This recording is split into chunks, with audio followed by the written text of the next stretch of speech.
Hello everyone, कैसे हैं आप सब।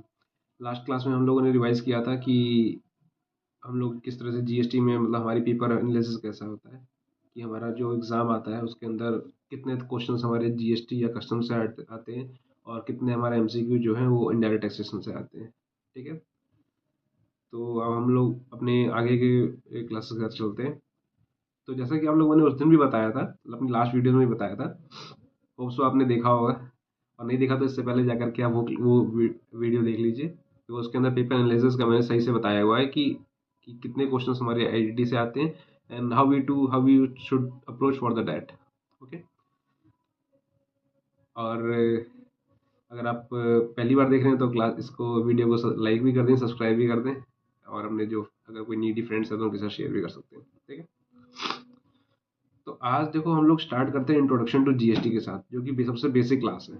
ठीक है, और हमारा जो क्वेश्चन नंबर 6 है, हमारे पेपर नंबर 7 जो सीएमए इंटर का है, इसकी भी जो क्वेश्चन नंबर 6 है इसका भी इसमें से आता है क्वेश्चन। ठीक है, बिकॉज वो इंट्रोडक्शन पार्ट ही आता है, ऑलमोस्ट टोटल थ्योरी, तो वो इससे रिलेटेड आता है जो हम आज पढ़ने वाले हैं, इंट्रोडक्शन टू जीएसटी पार्ट। ठीक है, आई एम सॉरी, थोड़ा सा मेरे को कोल्ड हो रहा है, सो प्लीज मैनेज। तो ठीक है, मैं ये अज्यूम कर रहा हूँ कि आप लोगों ने मतलब जीएसटी कहीं सुना हुआ है या नहीं भी सुना हुआ, तो हम लोग इस तरह से स्क्रैच से चालू कर रहे हैं। ठीक है, मैं कि बिल्कुल आपको बिल्कुल नहीं पता, I am starting from the zero only. ठीक है, सबसे सबसे पहली बारी बात आती है कि टैक्स होता क्या है, व्हाट इज टैक्स, और टैक्स लगाया क्यों जाता है। अगर कोई गवर्नमेंट अगर टैक्स अगर लेती है किसी लोगों से या किसी कम्युनिटी से, तो why it is being charge. तो जैसे कि आप लोग को पता है कि टैक्स जो होता है वो किसके पास जाता है, गवर्नमेंट के पास जाता है। ठीक है, अब गवर्नमेंट के पास बहुत सारे फंक्शंस होते हैं जो कि काम करने के लिए, जैसे कि स्कूल्स, हॉस्पिटल्स, रोड्स बनाना, ब्रिजेस बनाना, रेलवेज, और बहुत सारी चीज़ें जो कि ताकि for the benefit of the economy, ताकि लोगों को उससे नीड हो सके, तो वो सारे काम करती है गवर्नमेंट। अब उस काम के लिए उनको फंड चाहिए, तो फंड वो लोग कहाँ से लाएंगे, वो लोगों के पास जाएंगे कि हमें पैसा दो। तो उसी को वो एक तरह से उन्होंने नाम दे दिया टैक्स। ठीक है, तो टैक्स जो जो पैसा आता है उससे क्या होता है, to boost the economy, to run the economy, to cater the needs of the society, ये सारी चीजें होती है, schools, colleges, hospitals, roads, bridges and all. ठीक है, अब आता है कि गवर्नमेंट ने तो लोगों से पैसा ले लिया। अब दो तरह के टैक्सेस होते हैं, एक होता है डायरेक्ट टैक्स और एक होता है इनडायरेक्ट टैक्स। ठीक है, डायरेक्ट टैक्स जैसे कि नाम में आपको पता चल रहा है कि डायरेक्टली डायरेक्टली बीइंग चार्ज्ड। ठीक है, अब मैं कहता हूँ कि एक कोई इंसान है जो जिसकी सैलरी 2 लाख रुपए है। ठीक है, तो गवर्नमेंट उसके पास जाएगी, बोलेगी भैया आप 2 लाख रुपए कमाते हो, तो बहुत अच्छी बात है, आप इसमें से थोड़ा सा पार्ट मुझे दे दो एज अ परसेंटेज। तो गवर्नमेंट उससे क्या कर रही है, उससे उसकी इनकम का एक छोटा सा पार्ट ले रही है। ठीक है, तो उसे कहते हैं direct tax. Why? Because it is being charge directly on it's income. ठीक है, और वो टैक्स जो है वो इंसान खुद जाएगा, आईटीआर के पोर्टल पे जाएगा या किसी भी पोर्टल, गवर्नमेंट पोर्टल पे, वो खुद जाकर के अपने बैंक अकाउंट से डेबिट कराएगा टीडीएस या टैक्स जो भी चीजें हैं, और वो डायरेक्टली फिर बैंक डायरेक्ट गवर्नमेंट के पास चली जाती है। तो क्या हुआ, ये डायरेक्ट टैक्स हो गया। This tax is being charge directly from the income of that person and is being paid to the government directly. ठीक है, by that person only, so इसको बोलते हैं डायरेक्ट टैक्स। अब आता है इनडायरेक्ट टैक्स। इनडायरेक्ट टैक्स क्या होता है, नाम में तो पता चल रहा है कि indirectly being charged on the person. ठीक है, अब क्या है, मान लो मैं हूँ और एक और दूसरा कोई पर्सन है, हम दोनों जाते हैं, मैं मेरी सैलरी है 1 लाख रुपीज, उसकी सैलरी है 2 लाख रुपीज। ठीक है, हम दोनों जाते हैं दुकान पे, हम दोनों एक टूथपेस्ट लेते हैं। टूथपेस्ट मुझे भी 80 रुपीज का पड़ता है, उसको भी 80 रुपीज का पड़ता है। ठीक है, बट उस 80 रुपीज में हम लोगों ने तो दुकानदार को 80 रुपीज दे दिए, बट उसके अंदर मान लो कि 10 रुपीज का टैक्स था। ठीक है, तो वो तो हमने जाकर के किसी गवर्नमेंट के पोर्टल पे जमा नहीं कराया, या उसने भी नहीं कराया। तो हम लोगों ने क्या किया, हम लोग दुकानदार को पैसे दे दिए और उससे उससे प्रोडक्ट प्रोडक्ट ले लिया। अब दुकानदार की रिस्पॉन्सिबिलिटी है कि वो उसको आगे जमा कराए। ठीक है, तो इसको हम इनडायरेक्ट टैक्स क्यों बोल रहे हैं, क्योंकि ये लेवी हम पे हुआ है डायरेक्ट, इसका बर्डन फाइनल कंज्यूमर, जो कि हम इसका फाइनल कंज्यूमर है, हम पे ही इसका वो बर्डन हुआ है। बट हमने डायरेक्टली इसको जमा नहीं कराया है, हमने डायरेक्टली गवर्नमेंट को नहीं दिया, तो इसलिए हम इसको बोलते हैं इनडायरेक्ट टैक्स। बट ऑल्दो इसका बर्डन हमें ही पड़ा है। ठीक है, ठीक है। तो दो चीज आपको समझ में आ गई कि why tax is being charge for to run the economy, to boost the economy, to run basic facilities, provide basic facilities. और दो तरह के टैक्सेस होते हैं, direct and indirect taxes. Okay, so यहाँ पे हम इनडायरेक्ट टैक्सेस की सारी बातें कर रहे हैं। ठीक है, अब देखो, मैंने आपको बताया कि इनडायरेक्ट टैक्सेस किस लिए होता है। वेट, या इनडायरेक्ट टैक्स किस लिए होता है? To run the economy, to cater the needs of the society. ठीक है, why? To health facilities provide करना, एजुकेशनल फैसिलिटीज प्रोवाइड करना, बेटर रोड, फ्री इलेक्ट्रिसिटी, ये सब चीजें प्रोवाइड करना होता है। इसके लिए पैसा चाहिए होता है, तो वो हम एक्स्ट्रा टैक्स के रूप में लोगों से लेते हैं। ठीक है, अब आते हैं कि basic reason to impose taxation. वही सिंपल सी बात है कि हम टैक्स क्यों इम्पोज करते हैं। हमारी तीन चीजें मेंशन की हुई है हमारे मॉड्यूल में, तो हम उसी को पढ़ेंगे। ऑल्दो ये बेसिक वही है जो हमने अभी पढ़ के आए हैं, कि to provide basic facilities to citizens of nation. Basic facilities क्या होती है? Health facilities, education facilities, infrastructure facility, ये बेसिक फैसिलिटीज है। इसको प्रोवाइड करने के लिए गवर्नमेंट को फंड चाहिए, जो कि वो टैक्स के रूप में लेती है गवर्नमेंट पब्लिक से। उसके बाद टू फाइनेंस मल्टीपल गवर्नमेंट्स। अब जैसे आप लोगों ने देखा होगा कि ब्लॉक पंचायत या ग्राम पंचायत, इन लोगों के पास, ये लोग डायरेक्टली कहीं से किसी गवर्नमेंट से या कोई टैक्स नहीं इम्पोज करते, डायरेक्टली या इनडायरेक्टली किसी के पास जाकर के पैसे नहीं लेते, कोई इनको पैसा नहीं देता। ये किस पे डिपेंडेंट होते हैं? गवर्नमेंट पे, स्टेट गवर्नमेंट और आइदर सेंट्रल गवर्नमेंट पे। तो सेंट्रल गवर्नमेंट लोगों से पैसा लेकर के as in form of tax in जो लोकल गवर्नमेंट्स है, जैसे कि ग्राम पंचायत, ब्लॉक, इन सबको फंड देती है, ताकि इनको भी तो अपना एडमिनिस्ट्रेशन मैनेज करना होता है ना। ठीक है, तो ये लोग, इन लोगों को फंड देने का काम कौन करता है? सेंट्रल या स्टेट गवर्नमेंट। ओके, उसके बाद सबसे most important, protection of life. जो भी हमारे आर्मी मैन, मिलिट्री, पुलिस वगैरह, ये सब जो काम करते हैं डिफेंस में, जो हमारी प्रोटेक्शन के लिए काम करते हैं, हमारी सिक्योरिटी के लिए, इनको भी तो चलाने के लिए पैसे चाहिए। तो ये भी हमारे कहाँ से आते हैं? उसी टैक्स से आते हैं। ठीक है, तो this is the most important thing, because it saves our lives. Okay, so आपके टैक्स का पैसा यहाँ जाता है। ठीक है, कहाँ? To provide the basic facilities to the citizens of the nation, to finance multiple government like block gram panchayat, and the protection of life, defence and military. Okay, अब आते हैं हमारे पास ये types of taxes leviable in India. दो तरह के type of taxes leviable India में लेवी होते हैं। One, direct tax and indirect tax, जो कि मैंने आपको बताया कि डायरेक्ट, वो बताया था आपको कि डायरेक्टली पर्सन की इनकम 2 लाख रुपए कमा रहा है, तो बोला उसे कि भैया आप मुझे 2 लाख का थोड़ा सा एक पार्ट मुझे दे दो, तो उसने बोलते हैं direct tax, directly being charge on the income of that employ और द पर्सन। ओके, अब ये देखो, ये डायरेक्ट टैक्स और इनडायरेक्ट टैक्स का ना कुछ बाइफर्केशन दिया हुआ है। ठीक है, और कुछ कुछ बेसिस पे, तो ये अगर एग्जाम में अगर आपको क्वेश्चन आता है तो आपको ये मेंशन करना पड़ेगा। ये बेसिकली अगर 7 नंबर का क्वेश्चन आता है, इसमें आपको ये चीजें लिखनी पड़ेंगी, ये 5-6 पॉइंट्स। ठीक है, और क्लासिफाई करना पड़ेगा कि that on what basis these are being classified, differentiated. Okay, तो सबसे पहला आता है हमारा मीनिंग। मीनिंग में क्या है? देखो, direct tax, tax levied on personal income and paid directly to the government is called direct tax.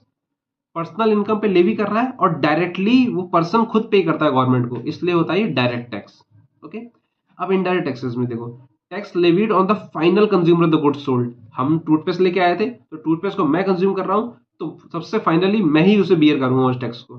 ठीक है, and paid indirectly to the government called as indirect tax. और मैंने तो डायरेक्टली जाकर के गवर्नमेंट को पे नहीं किया, मैंने शॉपकीपर को दिया, शॉपकीपर आगे किसी को देगा, तो वो इनडायरेक्टली गवर्नमेंट के पास जाता है, इसलिए ये इनडायरेक्ट टैक्सेस। ओके, नेचर, अब आते हैं नेचर। नेचर क्या होता है? ये है, डायरेक्ट टैक्स बोलते हैं प्रोग्रेसिव इन नेचर, और ये है regressive in nature. Progressive in nature क्या होता है?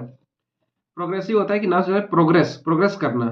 ठीक है, अब मान लो कोई, किसी पर्सन की सैलरी है 2 लाख रुपए, किसी पर्सन की सैलरी है 5 लाख रुपए, किसी पर्सन की सैलरी है 10 लाख रुपए, तो क्या गवर्नमेंट सबसे इक्वल टैक्स चार्ज करेगी? नहीं। जैसे जैसे इनकम बढ़ेगी लोगों की, वैसे वैसे रेट ऑफ टैक्स भी बढ़ता है। ऑब्वियसली बात है कि अगर आप ज्यादा कमा रहे हो तो फिर आप कंट्रीब्यूट ज्यादा करोगे ना। For what? For these 3 things, provide basic facility to citizen nation, to finance multiple government, to protection of life.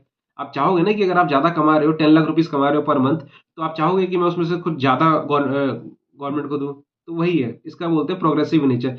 As the income being increases the tax also increases. Okay, तो प्रोग्रेसिव नेचर होता है direct tax का।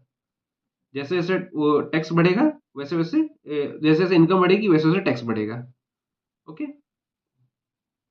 अब हमारा आते हैं इस पे, ये होता है indirect tax, regressive in nature.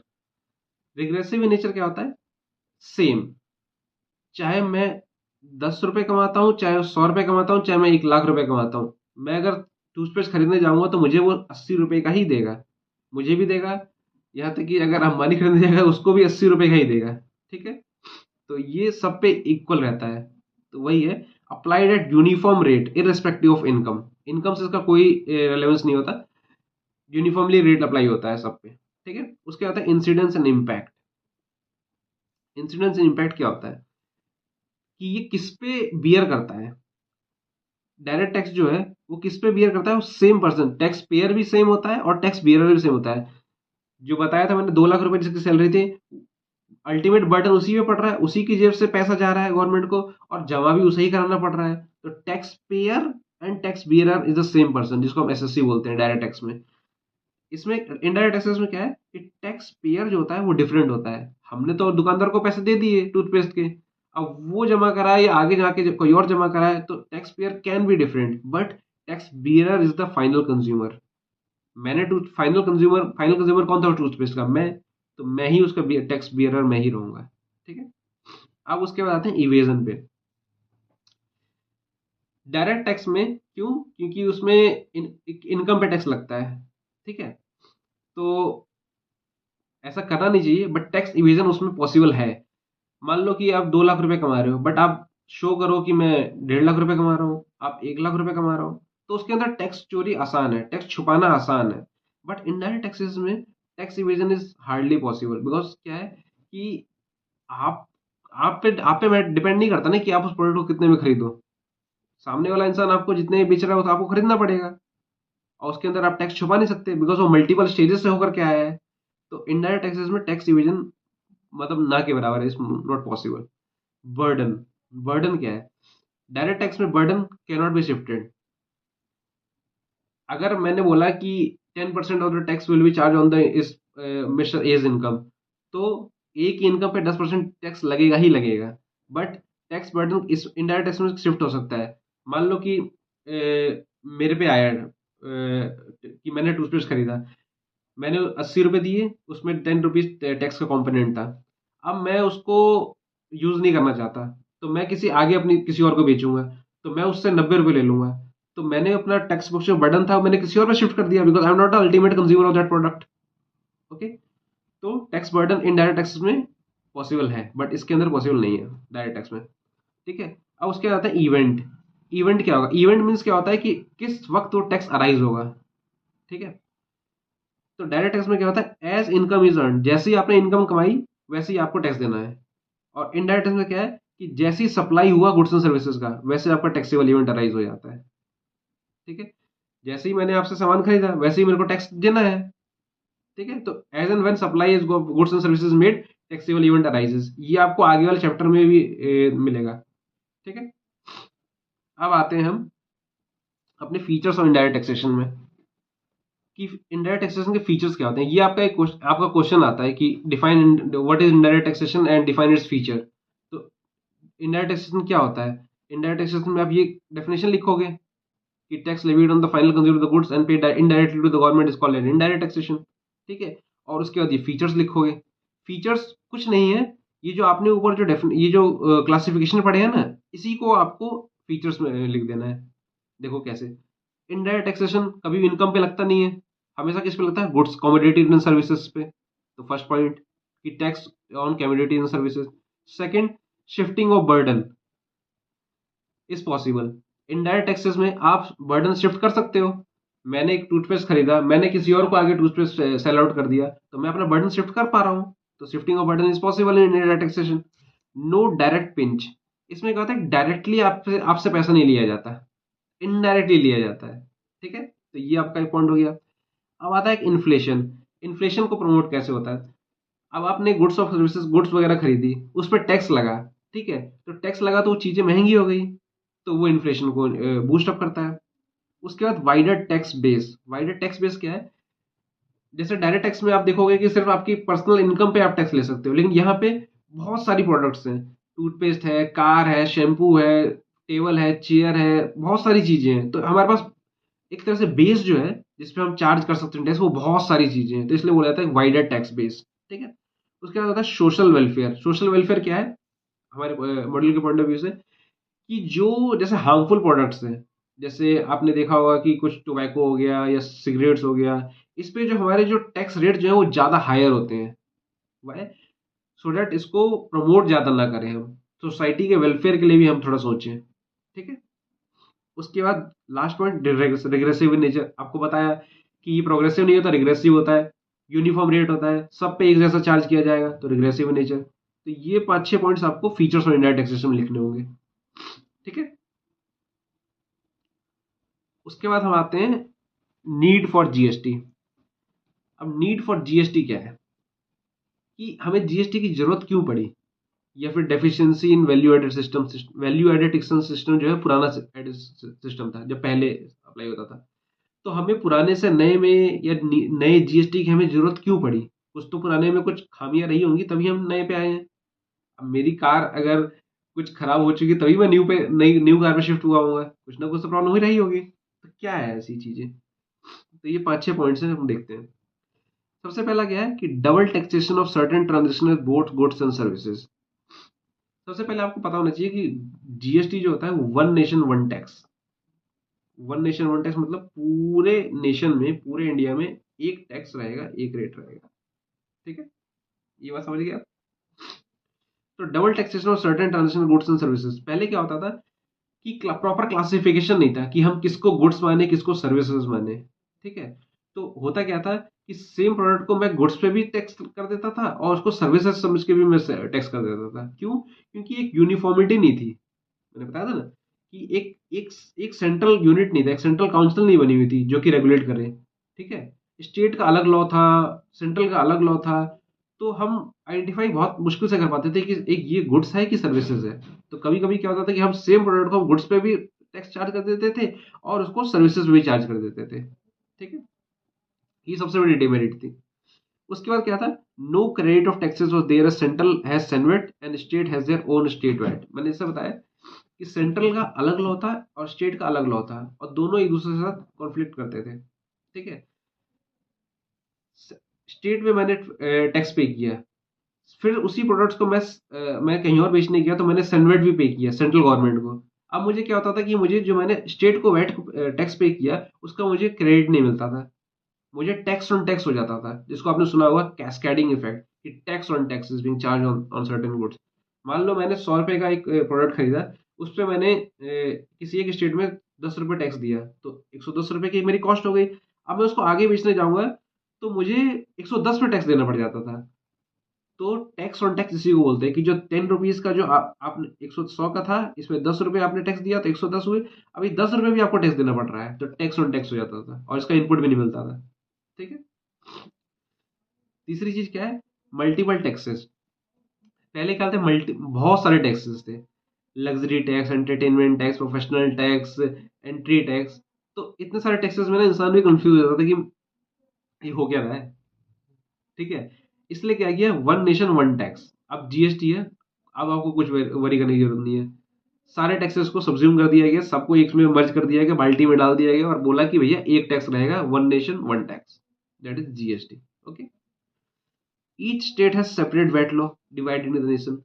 मैंने बताया जैसे कि हर स्टेट का अपना अपना लॉ होता था, तो इससे क्या होता था कि हमारी जो नेशन है, हमारा जो इंडिया है, उसको एक तरह से डिवाइडेड इंडिया देखा देखा जाता था कि हरियाणा में कोई और वैट एक्ट है, महाराष्ट्र में कुछ और है, एमपी में कुछ और है, ठीक है। उसके बाद क्या है? Last, tax arbitrage was possible leading to lower revenue for government. पहले क्या था कि आप किसी ट्रांजेक्शन को या किसी टैक्स को छुपा लेते थे या उससे बच जाते थे। क्यों? क्योंकि आपकी यूनिफॉर्मिटी नहीं थी। अब आपके बहुत सारे, मान लो एक तरह से स्कूल है, ठीक है, और उस पर कोई कंट्रोल नहीं है, ठीक है। तो उससे क्या होगा कि कभी कोई टीचर इस स्कूल में पढ़ा रहा है, कभी कोई टीचर इस स्कूल में पढ़ा रहा है, कभी पढ़ा ही नहीं रहा है। ठीक है। तो उससे क्या होता था कि जो गवर्नमेंट का जो रेवेन्यू आ रहा है वो बहुत कम होता था। ठीक है। तो ये 5-6 पॉइंट्स है जिसकी वजह से हमें जीएसटी की नीड हुई, हमें जीएसटी लाना पड़ा। ठीक है। और जो कि एक बहुत अच्छा मूव था हमारी इंडिया के लिए, इकोनॉमी के लिए, जो बूस्टअप किया है हमारी इंडिया ने। ठीक है। अब मैंने एक एग्जांपल लिया है जिसमें हम प्रैक्टिकली समझेंगे कि भैया जीएसटी होता क्या है। ठीक है। और जीएसटी का सबसे इंपॉर्टेंट जो पॉइंट है ना वो मैं आपको इसमें समझाने वाला हूँ, आईटीसी, जिसकी वजह से ही टैक्स आया है, जीएसटी आया है। दैट इज कैस्केडिंग इफेक्ट, जो खत्म हुआ टैक्स ऑन टैक्स। ठीक है। अब देखो, मानो ये श्याम लिमिटेड है जो कि मैन्युफैक्चरर है। ठीक है। सॉरी। उसके बाद ये एक राणा होलसेल है। उसके बाद ये टरुण ट्रेडर्स है और ये आरती है जो फाइनल कंज्यूमर है। श्याम लिमिटेड जो है वो चेयर्स बनाता है, कोई भी प्रोडक्ट। ठीक है। चेयर बना के वो राणा होलसेलर को बेचता है। होलसेलर तो ज़्यादातर बड़े ही होते हैं। उसके बाद जो होलसेलर है वो किसी ट्रेडर्स को बेचते हैं, छोटे छोटे ट्रेडर्स, दुकानदार को। और वो दुकानदार से फिर आरती जो है कंज्यूमर या हम लोग उससे खरीदते हैं। तो एक प्रोडक्ट अब देखो कितने सारे स्टेजेस होके गया है, इन 3 स्टेजेस से होके गया फाइनल कंज्यूमर पे। जैसा कि हमने जीएसटी में पढ़ा कि फाइनल जो बर्डन पड़ेगा वो आरती को ही पड़ेगा। बियरर, टैक्स बियरर कौन होगा? वो आरती होगी। ठीक है। तो देखो, श्याम लिमिटेड को ये कॉस्ट पड़ी 9,000 रुपए की शेयर बनाने में। उसने बोला कि मैं 1,000 रुपये प्रॉफिट ऐड करूंगा और फिर मैं ये प्रोडक्ट 10,000 का बेचूंगा। ठीक है। तो गवर्नमेंट ने बोला कि 10,000 का बेचोगे ठीक है, लेकिन 10% हमें भी टैक्स दे दो, जीएसटी। रेट मैंने एज्यूम किया है। ठीक है। 18% या 19, जो भी हो सकता है, 28% जो भी हो सकता है। मैंने रिज्यूम किया 10%। ठीक है। तो 10,000 के प्रोडक्ट पे गवर्नमेंट ने बोला कि 1,000 रुपये हमें भी दे दो, 10% ऑफ द प्रोडक्ट। तो उसने बोला ठीक है।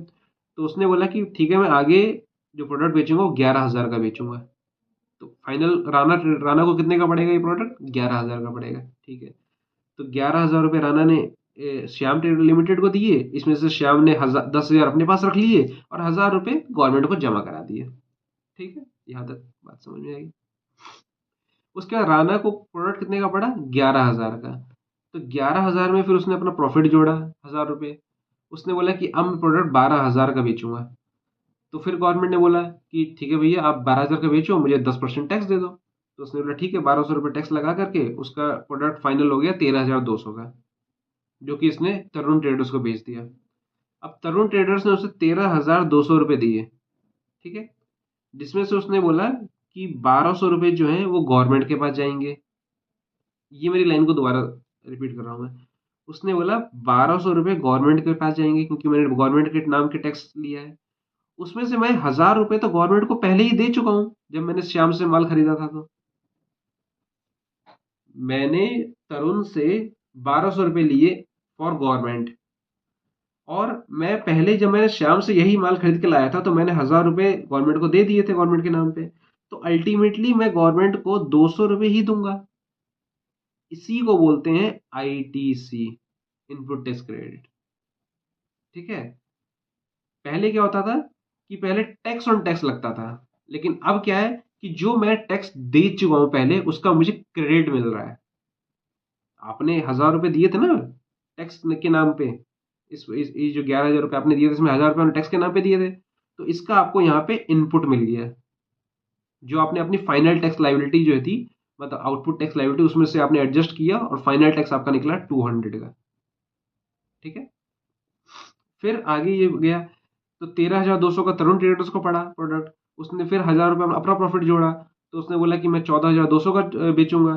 तो गवर्नमेंट ने फिर उससे 10% टैक्स मांगा। तो उसने फिर फाइनली 15,620 का प्रोडक्ट बेचा। किसको? आरती को। अब आरती जो है वो फाइनल कंज्यूमर है। ठीक है। तो आरती तो किसी को बेचेगी नहीं। तो आरती को ये प्रोडक्ट देखो कितने का पड़ा? 15,620 का। उसको कोई प्रॉफिट नहीं है उसको, इसलिए गवर्नमेंट उस पर कोई टैक्स नहीं लगाएगी। तो उसको ये प्रोडक्ट कितने का पड़ेगा? 15,620 का। तरुण ट्रेडर्स क्या करेगा? तरुण बोलेगा मैंने आरती से 1,420 रुपये जो है वो टैक्स के नाम के लिए, और मैं 1,200 रुपये पहले दे चुका हूं जब मैंने ये सामान राना से खरीदा था। तो अल्टीमेटली मुझे 220 रुपये देने हैं। तो अगर आप देखोगे टोटल टैक्स जो है गवर्नमेंट के पास गया, यहाँ पे 1,000 रुपये गए, यहाँ 200 गए, यहाँ 220 गए। तो अल्टीमेटली 1,420 रुपये गवर्नमेंट के पास गए। ठीक है। तो आप समझिए मैं क्या कहना चाहता हूँ। इनपुट टैक्स क्रेडिट की वजह से ही सारा ये जीएसटी का खेल आया था कि हम जो टैक्स दे चुके होते थे हमें उसका क्रेडिट मिल जाता था। राणा ने 1000 रुपए के टैक्स के नाम के दे चुका है उस शाम को, इसलिए उसको क्रेडिट मिल गया। तरुण तरुण ने भी 1200 रुपये टैक्स के नाम के दे चुका है, तो इसलिए उसको क्रेडिट मिल गया। ठीक है, तो ये है। अब आगे चलते हैं बेनिफिट्स ऑफ जीएसटी। जीएसटी के बेनिफिट्स क्या हैं? वैसे तो जीएसटी के बहुत सारे बेनिफिट्स हैं, आप अगर नोट डाउन करना चाहो तो बहुत सारी चीज़ें हैं कि for the economy, for the traders, for the consumers, for the governments, for general public, for NGO, बहुत सारे हैं।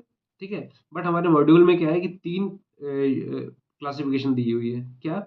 एक for business and industry, second for central and state government, and lastly for consumers. ठीक है, जिसमें कि business and industry और central and state government ये दोनों इंपॉर्टेंट है, बाकी कंज्यूमर के थोड़े से मतलब इतना रिलेवेंट है नहीं, बिकॉज फाइनली उसी को वर्डन करना है तो उसका बेनिफिट क्या होगा अल्टीमेटली देखा जाए तो, जो से पार्ट। ठीक है, तो बिजनेस एंड इंडस्ट्री का अगर बेनिफिट देखा जाए तो क्या है? Easy compliance.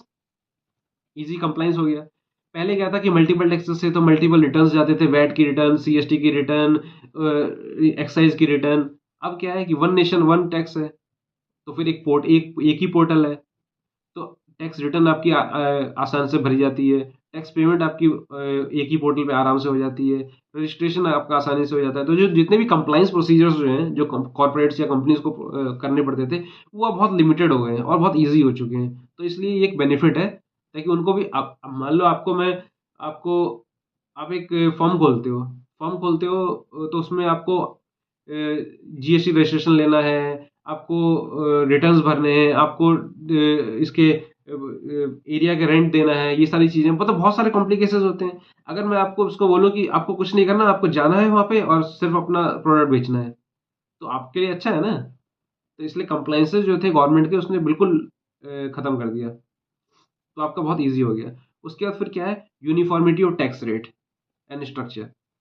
अब क्या है, मैंने बताया था कि वन नेशन वन टैक्स। ठीक है, तो रेट ऑफ टैक्स जो है वो same for whole nation as formatted by GST council. एक ही टैक्स जो है आपका रेट जो होगा वो पूरे ऑल ओवर इंडिया सेम रहेगा। ठीक है, removal of cascading effect. Cascading क्या? वही टैक्स ऑन टैक्स, तो ये हट चुका है, तो ये एक बेनिफिट है सबसे इंपॉर्टेंट, जिसकी वजह से देखो implementation of ITC has remove tax on tax and transparency is there. ठीक है, आईटीसी की वजह से क्या हो गया कि जितना भी वो हिंड्रेंसेस थे वो खत्म हो गया और ट्रांसपेरेंसी सबसे इंपॉर्टेंट आई। ठीक है, देखो हमें इसमें पता चल रहा है ना कि हमें कि 1000 रुपये हमें यहाँ से आए, 200 रुपये गवर्नमेंट को यहाँ से आए, 220 रुपये यहाँ से आए, तो ट्रांसपेरेंसी है, गवर्नमेंट को भी पता है कि भैया इस चेन में हमारे पास कितने रुपए आए हैं और कौन कितने में बेच रहा है आगे। ठीक है, तो ट्रांसपेरेंसी सबसे मोस्ट इंपॉर्टेंट थिंग। उसके बाद क्या है? Improve competitiveness. I am sorry, improve competitiveness क्या है? अब किसी भी इकोनॉमी में अगर आपको बेनिफिट्स ज़्यादा होंगे देंगे, तो फिर आपके कंपटीशन भी ज़्यादा होगा, क्योंकि लोग चाहेंगे कि मैं भी बिजनेस करूँ, मैं भी प्रोडक्ट बेचूँ, मैं भी कुछ इकोनॉमी में बूस्टअप करूँ। ठीक है, तो कंप्लाइंसेस हमारे इजी हो गए, इसलिए हमारा जो कंपटीशन भी है वो भी बढ़ गया हमारा। ठीक है, अब सेलर ज़्यादा हो गए। Gain to manufacturers and exporters.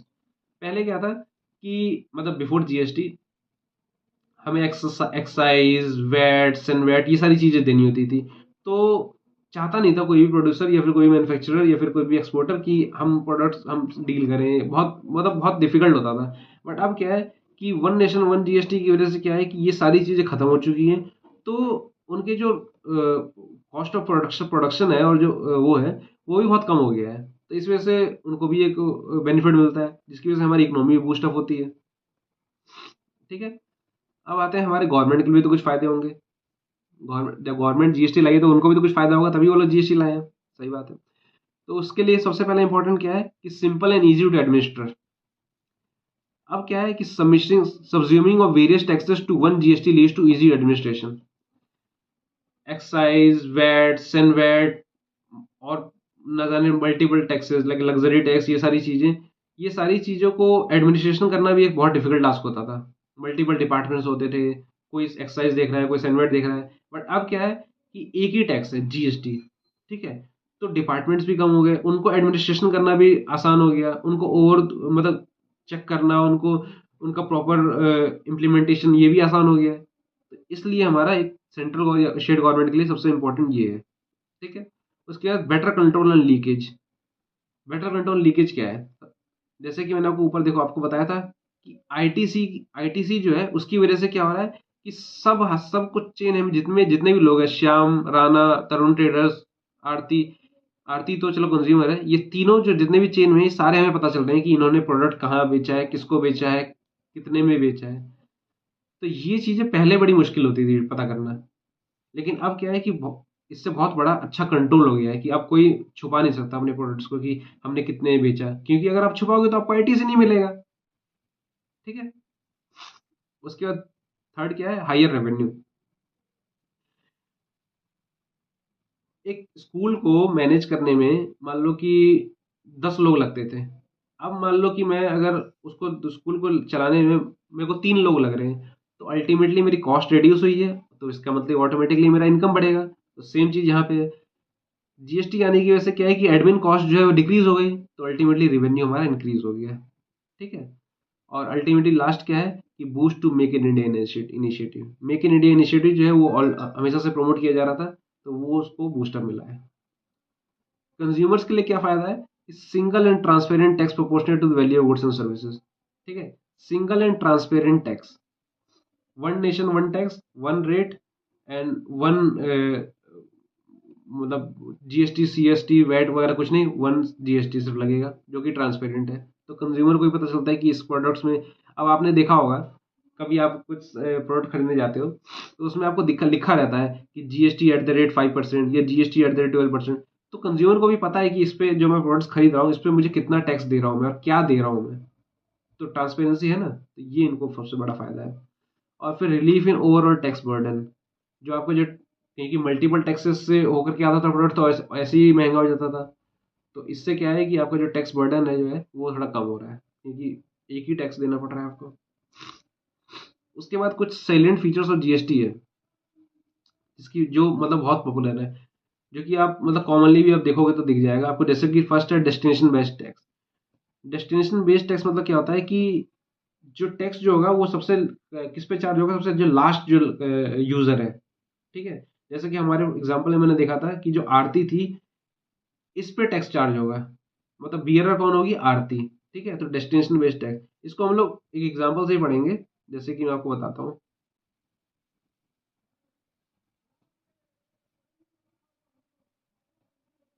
देखो, जैसे मान लो कि ए है। ठीक है।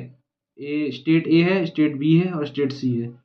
सी ने ए से प्रोडक्ट खरीदा। अब ए ने किसको बेचा? सी को। तो अल्टीमेट कंज्यूमर कौन है? सी। तो सी के यहाँ से जो है वो प्रोडक्ट टैक्स चार्ज होगा, तो इसको बोलते हैं डेस्टिनेशन बेस्ड टैक्स। ठीक है। उसके बाद है वन नेशन वन टैक्स। जैसा कि मैंने बताया कि सारे टैक्सेस हट गए, वैट सनवेट टैक्सेस सारे हट गए, एक नेशन इंडिया और एक ही टैक्स जीएसटी। ठीक है। ड्यूअल जीएसटी मॉडल, ये क्या चीज है? अब देखो, जैसे कि मान लो ये मैंने कोई प्रोडक्ट खरीदा। ठीक है। इस पे मान लो कि आया 1,000 रुपये टैक्स आया। अब इसको क्या है कि इसमें से ड्यूल जीएसटी मॉडल मान लो कि एमपी ने भी खरीदा और एमपी और गुजरात इन दोनों के बीच ट्रांजेक्शन हुई। ठीक है। तो दो स्टेट्स का इन्वॉल्वमेंट है। तो ड्यूल जीएसटी मॉडल क्या होता है कि अगर आपको 1,000 रुपये टैक्स आया है तो आपको 500 रुपये सेंट्रल को देना है और 500 रुपये स्टेट को देना है। ठीक है। तो दोनों इक्वली पार्टिसिपेट करेंगे, तो इसलिए ड्यूअल जीएसटी मॉडल। इसमें क्या है कि पहले क्या था कि सिर्फ अगर वैट है, स्टेट वैट है तो स्टेट वैट स्टेट के पास जा रहा है, सन वैट है तो सन वैट सेंट्रल गवर्नमेंट के पास जा रहा है। ठीक है। तो ये चीज इसमें से हट गई है। उसके बाद क्या है? Sorry, road map of GST. हमारा जीएसटी जो है वो स्टार्ट कैसे हुआ था?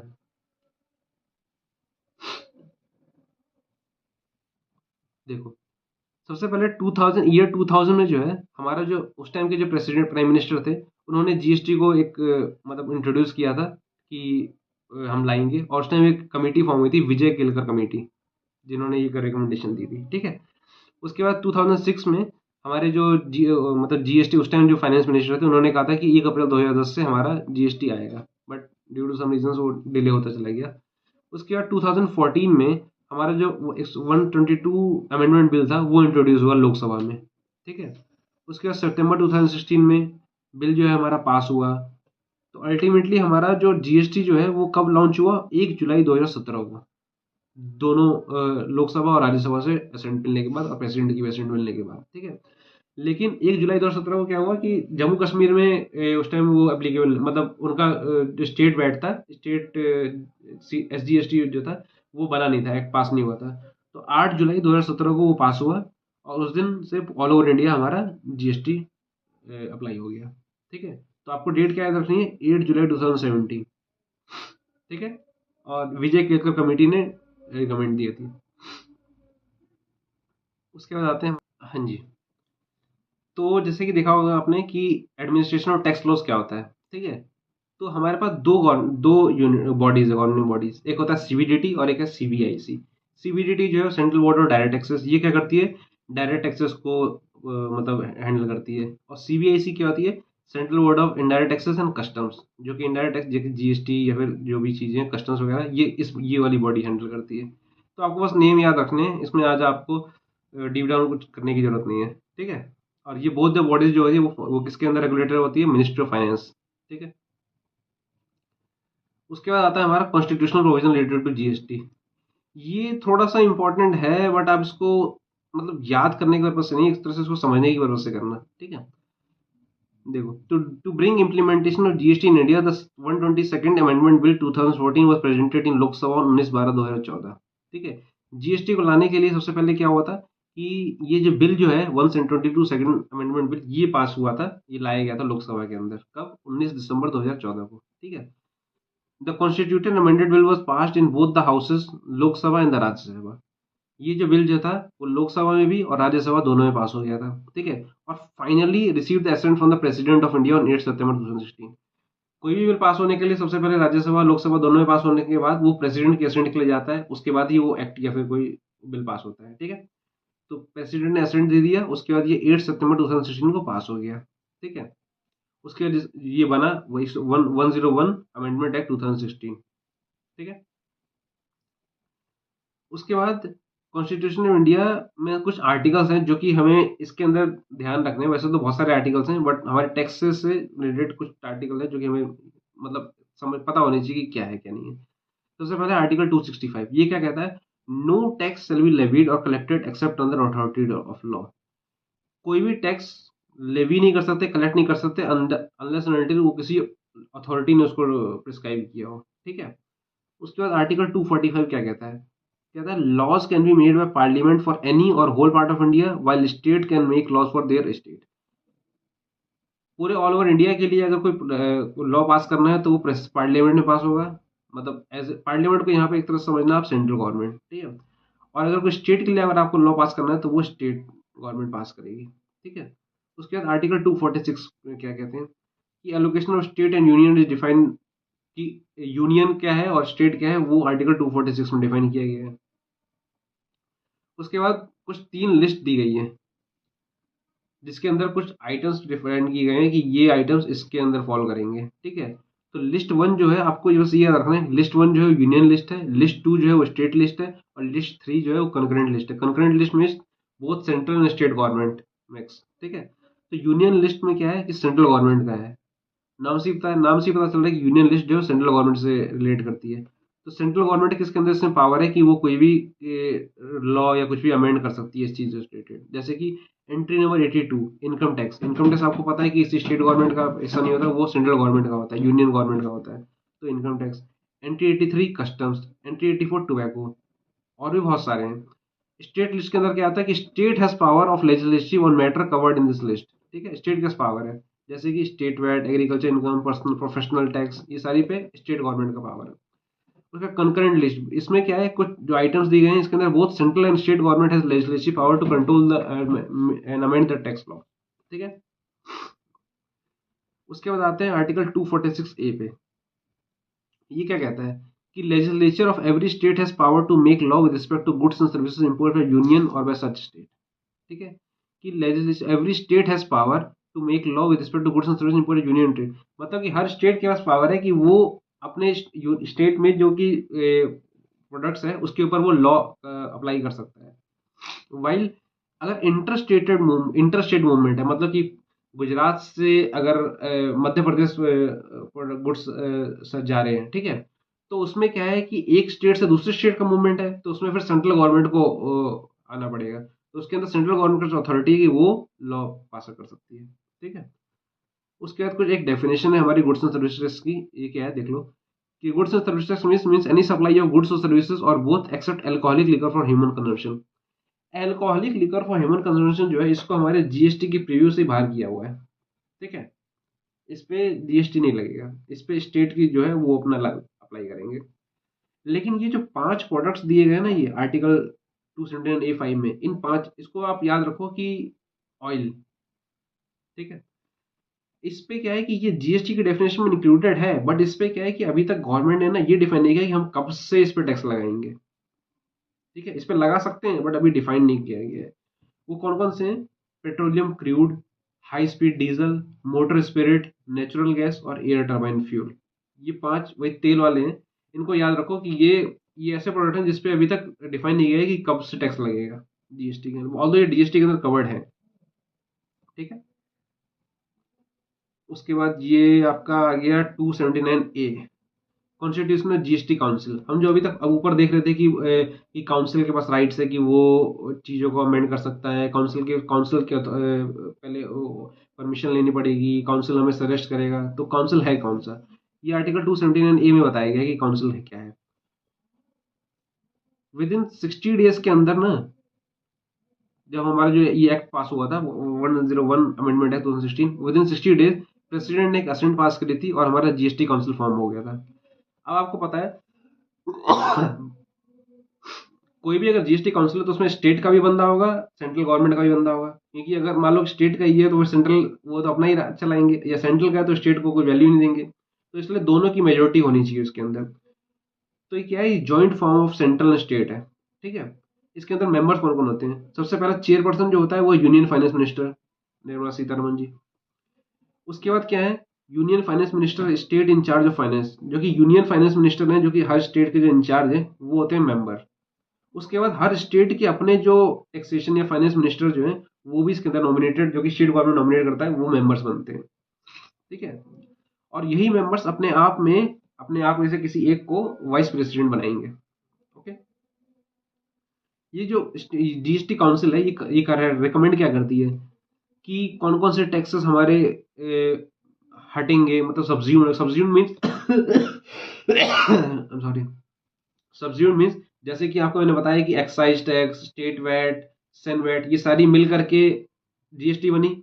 तो ये सब्ज्यूम ये खत्म हो गए, तो वही ये लोग जीएसटी काउंसिल जो रिकमेंडेशन देते हैं कि कौन कौन से टैक्स हमारे हटेंगे, या goods and services which needs to be, कौन कौन से गुड्स या कौन कौन से सर्विस हमारे एग्जेम्प्ट हो जाएंगे, या ये लिमिट डिसाइड करते हैं कि कौन से लिमिट पे हमारे जीएसटी लगना चाहिए, या टर्नओवर डिसाइड करते हैं ये लोग, रेट ऑफ टैक्सेस, कितना रेट इस प्रोडक्ट का कितना रेट होना चाहिए। ये सारी चीजें जीएसटी काउंसिल जो है ये लोग डिसाइड करते हैं।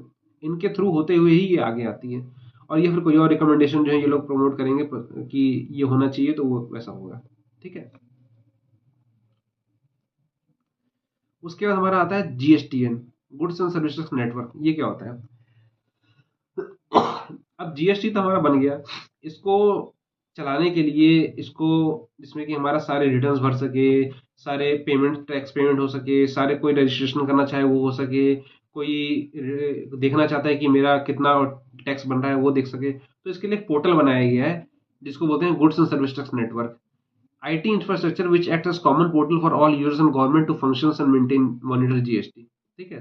ये एक ऐसा पोर्टल बनाया गया जिसमें कि यूजर्स भी और गवर्नमेंट भी इसमें देख सकते हैं कि किसी, जैसे मान लो कि मैं मान लो कि श्याम ट्रेडर्स हूँ, श्याम ट्रेडर्स का एक जीएसटी नंबर मिला हुआ है, वो उसमें लॉगिन करके देख सकता है कि मेरी कितने परचेजेस है, कितनी सेल्स है, कितना मेरा आउटपुट टैक्स लाइबिलिटी है, कितना मेरा इनपुट टैक्स क्रेडिट है, मेरी रिटर्न्स कब भरनी है, मेरी एनुअल रिटर्न, मेरी मंथली रिटर्न कब कब जानी है, ये सारी चीज़ें उस पोर्टल में दिख जाती है।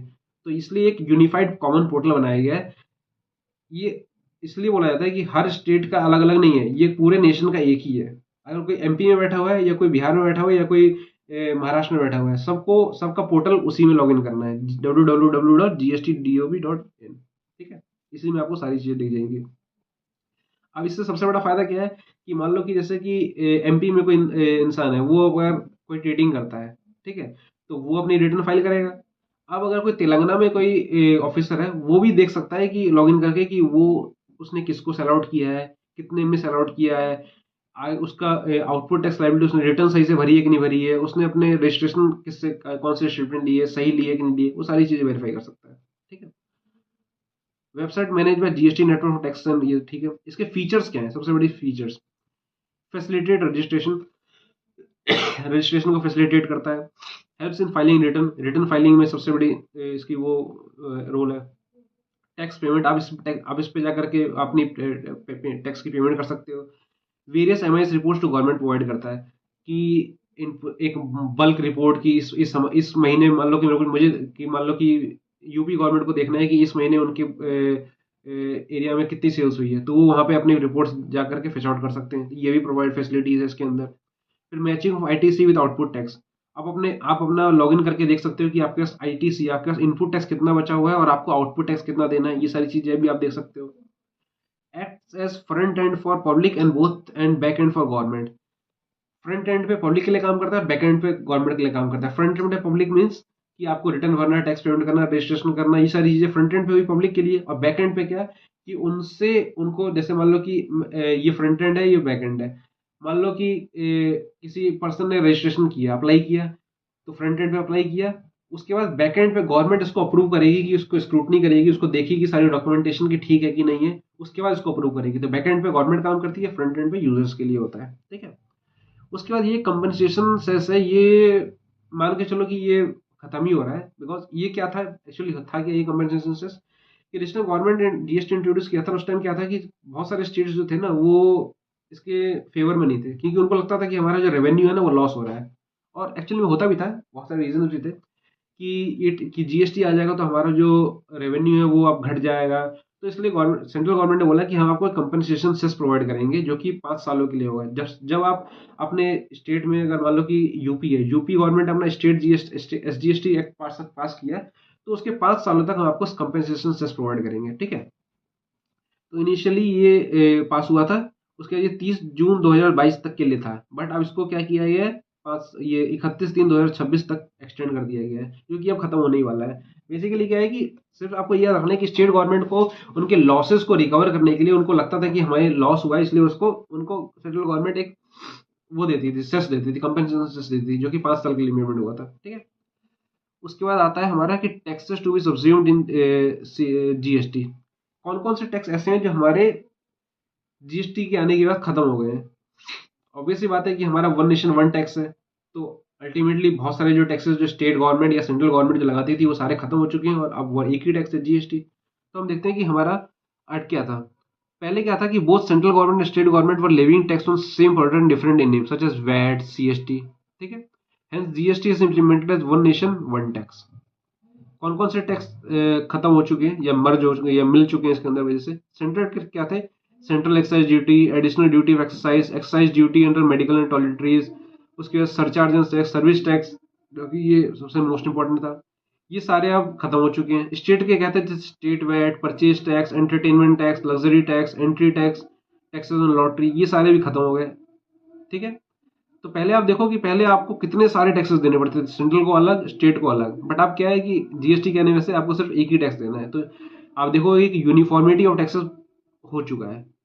ठीक है, और कुछ टैक्सेस अभी भी जो कि सज्यूम नहीं हुए हैं, इस पे भी आगे काउंसिल काम कर रही है, जैसे कि बीसीडी, जो आपकी कस्टम्स का है, export duty, anti dumping duty, safeguard duty, central taxes के। स्टेट के क्या है, state excise duty, stamp duty, professional tax, ये सारे भी सब्ज्यूम नहीं हुए हैं।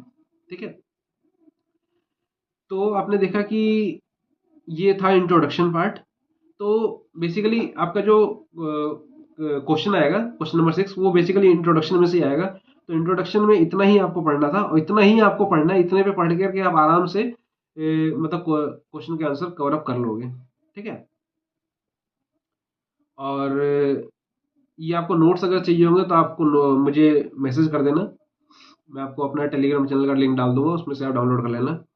और वीडियो अगर आपको अच्छी लग रही है तो उसको लाइक कर दीजिए ना, शेयर कर देना, और प्लस बेल आइकन भी दबा देना सब्सक्राइब करने के बाद, ताकि अगर मैं कोई नेक्स्ट वीडियो डालूँ तो आपके पास रिकमेंडेशन या नोटिफिकेशन आ जाए, ठीक है। और ये तो हमारा इंट्रोडक्शन पार्ट हो गया।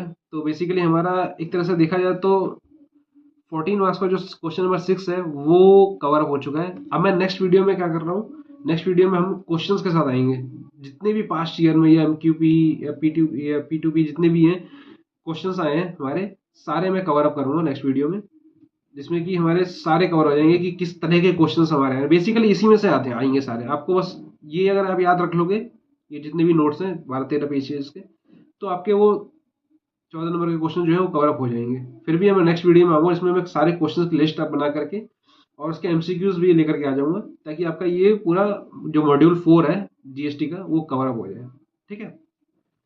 उसके बाद हम नेक्स्ट वीडियो में मतलब मिलते हैं, जिसमें हम आगे स्टार्ट करेंगे, जिसमें कि place of supply, value supply, ये सारी चीज़ें, ठीक है।